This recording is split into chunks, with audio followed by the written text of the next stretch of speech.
இந்த செமினிப்பட்டி கிராமத்தில் அமைந்திருக்கிற ஸ்ரீ ஆண்டிபாடகர் கோவில் மிகவும் பிரசித்தி பெற்ற ஆலயம். இதை நான் சிறு வயதிலிருந்தே இந்த கோவிலை நான் கவனித்து வந்திருக்கிறேன். வருடந்தோறும் தை பூஸ் திருநாள் அன்று இத்திருவிழாவானது மிக சீரும் சிறப்பும் நடைபெறுகிற ஒரு கோவில்.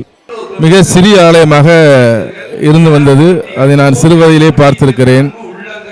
இங்கே வருகிற பக்தர்கள் நேர்ந்துகிற நேர்த்தி கடன் ஒவ்வொரு ஆண்டும் உடனடியாக நடைபெறும் காரணத்தால் இந்த கோவிலுக்கு ஆண்டுதோறும் மக்கள் அதிகப்படியான அளவிலே இந்த தை திருநாள் என்று கூடுவது வழக்கம்.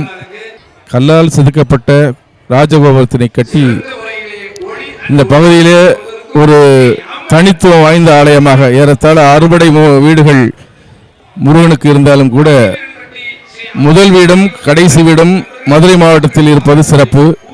அந்த வகையிலே திருப்பரங்குன்றமும் பழமுதிர் சோலையும் இருந்தாலும் கூட அதன் தொடர்ச்சியாக இந்த ஆலயமும் அதன் வரிசையில் அமைகிற வகையில் சுரேந்திரன் முயற்சியால் இந்த ஆலயம் சீரும் சிறப்போடும் கட்டி முடிக்கப்பட்டு கும்பாபிஷேகம் முடித்து இன்று மண்டலாபிஷேகம் கண்டிருக்கிறது.